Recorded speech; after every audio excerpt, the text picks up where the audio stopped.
Hello बच्चों, नमस्कार। हिंदी वाले बच्चों को जो पाठ योजना का टॉपिक चल रहा था उसी में मैं आज तीसरे पेज पे आ गई हूँ बेटा। यानी कि तीसरे पृष्ठ पर हम पहुंच गए हैं। अभी तक हमने 5 जो अपने शिक्षण उद्देश्य थे उनके बारे में बात कर ली है। आज अपना छठा शिक्षण उद्देश्य आ जाएगा। ये जो लाइन है ये आपके अभिरुचि के साथ है। जो कल आपने अभिरुचि लिखा था उसी के साथ आज ही ये लाइन है।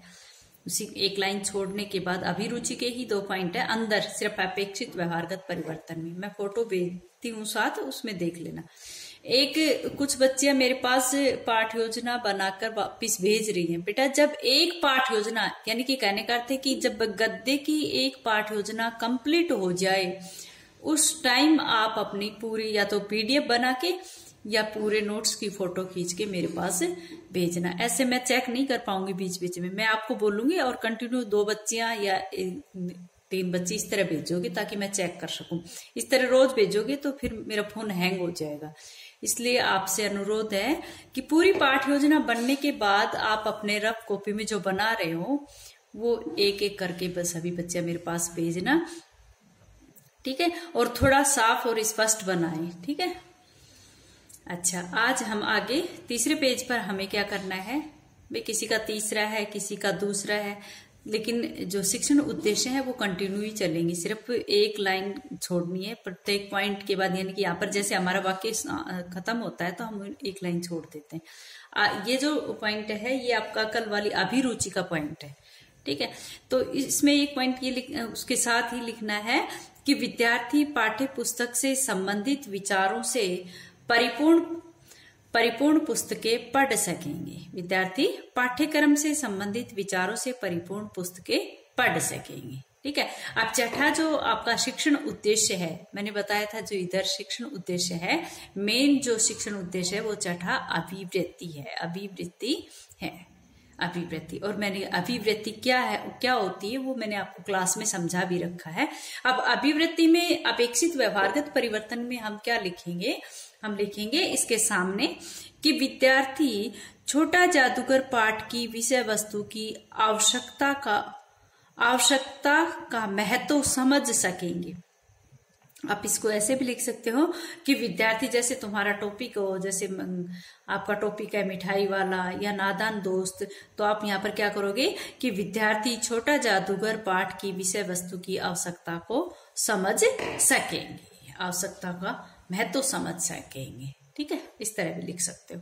फिर एक लाइन छोड़कर आपको इसी में लिखना है, अब इधर कुछ नहीं लिखना है, यहाँ पर लिखना है कि विद्यार्थी सृजनात्मक लेखन हेतु दलित शब्दावली में वाक्य रचना भाषा शैली का प्रयोग कर सकेंगे। विद्यार्थी सृजनात्मक लेखन हेतु दलित शब्दावली में वाक्य रचना भाषा शैली का प्रयोग कर सकेंगे, ठीक है। ये थी बच्चों आपकी, यानी कि क्या कहने का था कि यहाँ पर वृत्ति को चेंज करना है। अपनी जो सद्वृत्तियां जिनको बोलते हैं उनको फॉलो करता है बच्चा, तो वो इसमें यहाँ पर भाषा शैली का इसका प्रयोग कर रहा है क्योंकि उसने अपने सद्वृत्तियां कुछ आ गई है इस पाठ को पढ़ने के बाद, ठीक है। अब आपके यहाँ पर पूरे शिक्षण उद्देश्य समाप्त हो गए हैं। किसी बच्चे का इस पेज पर खत्म होते तो किसी के इस पेज पर खत्म होते हैं। उसके बाद आपको क्या करना है, विधि और प्रविधि।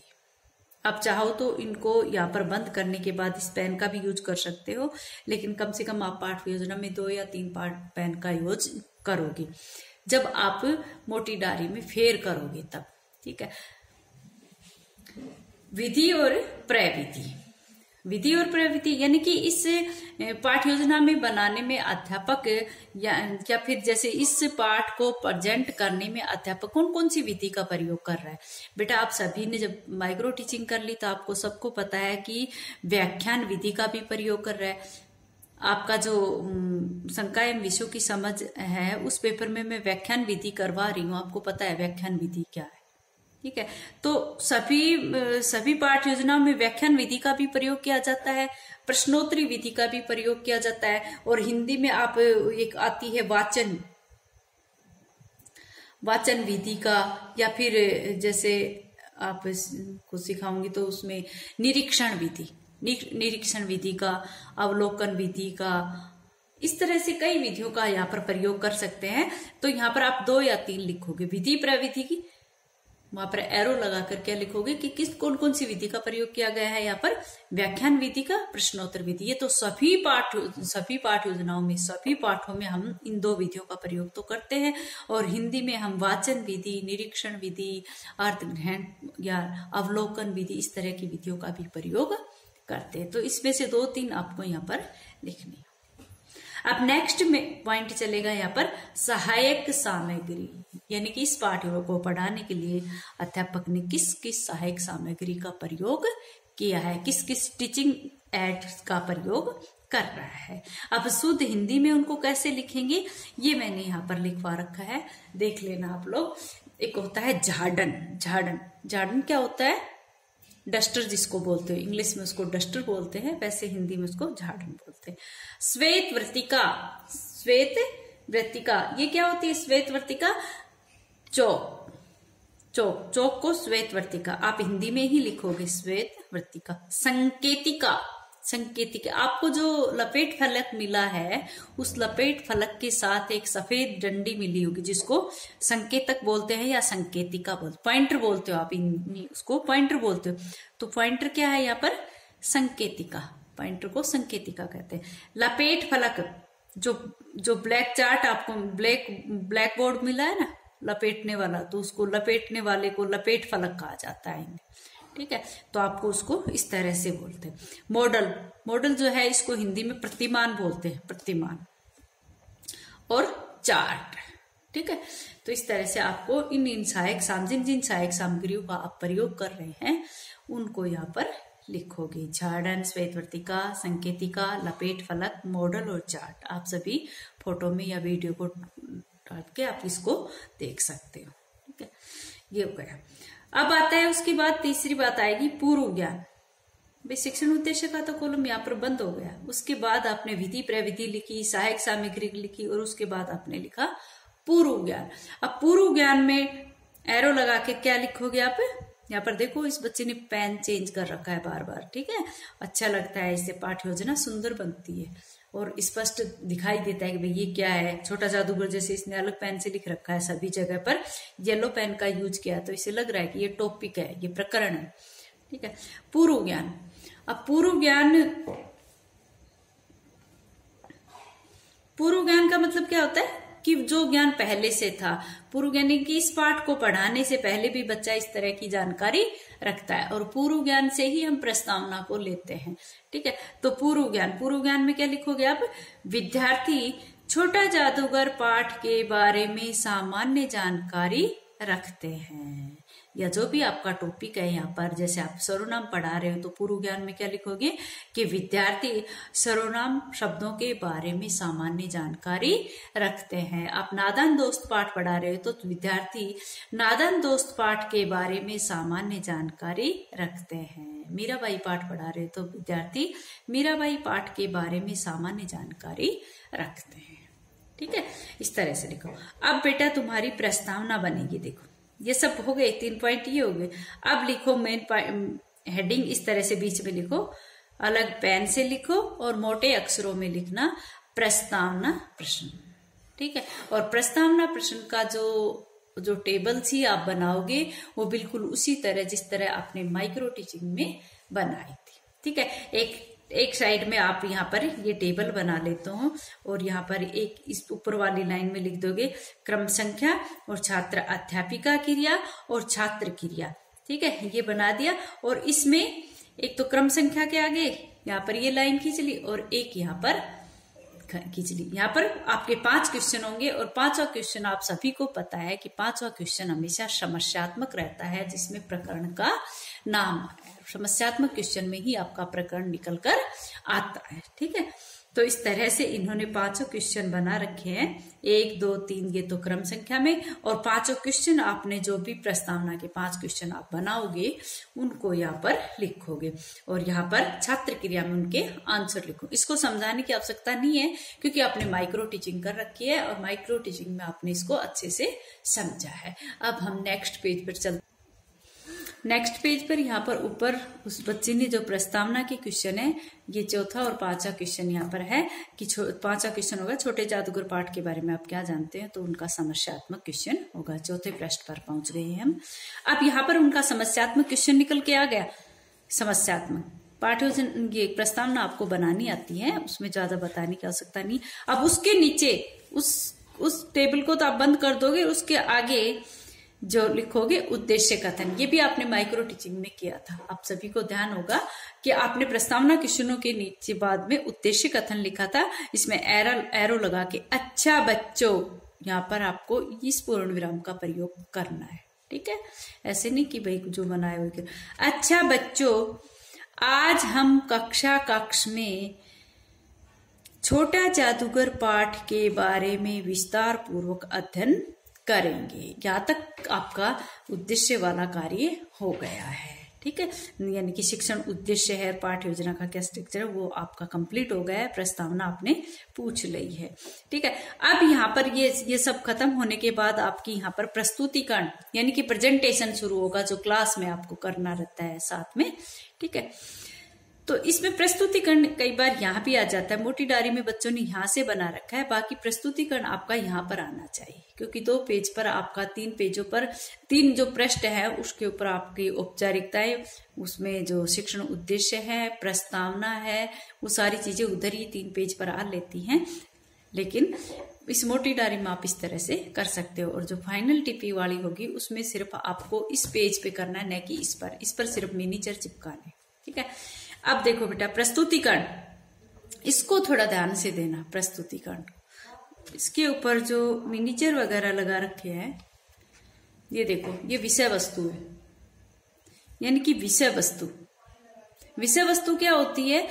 जो भी पाठ की आप पाठ योजना बना रहे हो, उस पाठ के 1 या 2 पैराग्राफ, ज्यादा बड़े हो तो 1 ले लेना, और ज्यादा छोटे हो तो 2 ले लेना, और उसको इस तरह से ड्राइंग किए हुए पेज पर या कलरफुल पेज के ऊपर साफ उतार लो। ये देखो, इस बच्ची ने छोटा जादूगर पाठ की ये कुछ लाइनें, यानी कि 2 स्टेंजा, 2 गद्यांश जो है वो उन्होंने यहाँ पर उतारे। ये देखो, इस तरह उन्होंने इसके ऊपर ड्राइंग कर रखी है। तो आप किसी तरह से या तो कलरफुल हो या कोई ड्राइंग किया हो, या उसको जैसे इसको काटने का तरीका ही उनका डिजाइन से हो और उसमें कलर कर रखा हो, तो इस तरह से एक पेज लोगे।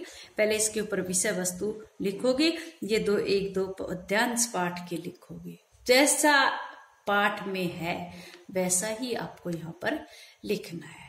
ठीक है, एक तो ये बनाना आपको प्रस्तुतिकरण, प्रत्येक पाठ योजना में आपका ये विषय वस्तु लगेगी। ठीक है, एक ये आता है मिनीचर, उस पाठ से संबंधित कोई ना कोई मिनीचर आपको यहाँ पर चिपकाना पड़ेगा। और देखो, इसको चिपकाने का तरीका किस तरह से है, यानी कि ऊपर से इसको हल्का सा चिपका रखा है, बाकी इसको ऐसे फोल्ड करके यहाँ तक लगा रखा है, और इसको हम ऐसे करके नीचे मिनीचर भी देख सकते हैं, और इसके नीचे बहुत सारी जो लिख रख, जो भी प्रस्तुतिकरण में आपको प्रेजेंटेशन करना है वो बातें यहाँ पर लिखते हैं। क्योंकि अगर एक चीज को चिपकाएं, जगह खाली छोड़े, तो हिंदी की पाठ योजना 20 पाठ योजना इस डायरी में कंप्लीट नहीं हो पाएंगी। इसलिए यहाँ पर समझना बहुत जरूरी है, क्योंकि यहाँ से पाठ योजना बहुत से बच्चों को समझ में कम आती है। ये जो विषय वस्तु है वो इस तरह से आपको लगानी है। ठीक है, जिसके समझ में नहीं आए वो फिर पूछ सकता है। ठीक है, अब देखो बेटा, ये सब बाद में चिपकानी है, ये तो मैंने आपको बता दी कि ये बाद में चिपकानी, पहले आपको यहाँ पर अपनी औपचारिकताएं कंप्लीट करनी है। ठीक है, जो भी बातें हैं वो यहाँ पर लिखनी। देखो, यहाँ पर इस बच्चे ने 3 कॉलम बनाए, एक तो यहाँ पर इसने इसके अंदर ये चिपका दिया, तो इसके ऊपर ये तो उद्देश्य कथन होगा इधर, और यहाँ पर एक लाइन खींचोगे जिसमें छात्र अध्यापिका वाला कॉलम बड़ा होगा, छात्र क्रिया वाला छोटा रहेगा, और इधर उद्देश्य कथन का कॉलम भी छोटा ही रहेगा। समझ गए?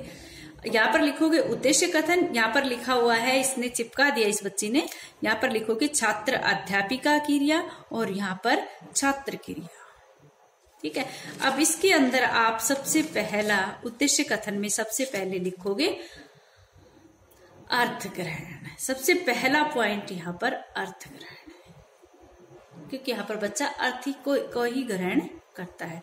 और अर्थ ग्रहण देखो बेटा, अलग पेन से लिखना है, जैसे आपको उद्देश्य लिखे थे उसी तरह से उस पेन से ही लिखना है। किसी भी पाठ योजना में किसी भी पेन का प्रयोग कर सकते हो, लेकिन मेन पॉइंट को आप एक से ही पेन से शो करोगे। ठीक है, तो अर्थ ग्रहण।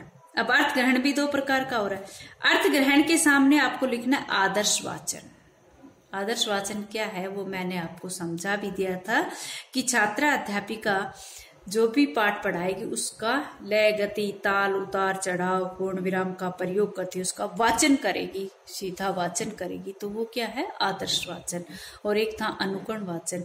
छात्र अध्यापिका के करने के बाद जब बच्चा करता है तो वो अनुकरण वाचन आ जाता है। ठीक है, अब यहाँ पर अर्थ ग्रहण है। अर्थ ग्रहण के सामने लिखा है आदर्श वाचन।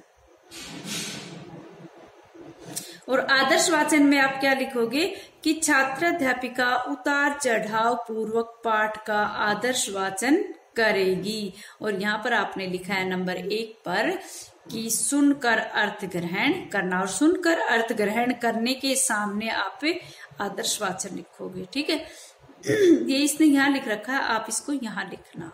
ठीक है, अर्थ ग्रहण वाली लाइन को छोड़ के इस लाइन में आदर्श वाचन लिखना, और वहां पर लिखना छात्र अध्यापिका उतार चढ़ाव पूर्वक पाठ का आदर्श वाचन करेगी। और छात्र क्रिया में क्या लिखना है, जो आपने व्याख्या में लिखा था कि छात्र मनोयोग पूर्वक सुनेंगे। छात्र मनोयोग पूर्वक सुनेंगे। इधर दूसरा पॉइंट है पढ़कर अर्थ ग्रहण करना। एक लाइन यहाँ पर छोड़ देना अपना, पढ़कर अर्थ ग्रहण करना। और यहाँ पर उसके सामने क्या लिखोगे, अनुकरण वाचन। क्योंकि पढ़कर अर्थ ग्रहण कौन कर रहा है, वहां पर तो सुनकर, क्योंकि मैडम ने पढ़ा मैडम या सर ने पढ़ा और बच्चों ने सुना, तो सुनकर अर्थ ग्रहण किया। और यहाँ पर पढ़कर अर्थ ग्रहण कर रहा है, तो अनुकरण वाचन में कौन पढ़ता है, बच्चा पढ़ता है। ठीक है, तो अनुकरण वाचन में के सामने यहाँ पर लिखोगे कि छात्रा अध्यापिका छात्रों को अनुकरण वाचन का आदेश देगी। और छात्र क्रिया में क्या आएगा, इसमें आएगा कि निर्देशित माने जिसकी तरफ मैडम ने जिसको निर्देश दिया या जिसको संकेत किया, निर्देशित छात्र अनुकरण वाचन करेगा। ठीक है, नेक्स्ट है वर्तनी उच्चारण, अशुद्धि संशोधन। चलो बेटा आगे ये कल करवाऊंगी यहाँ से।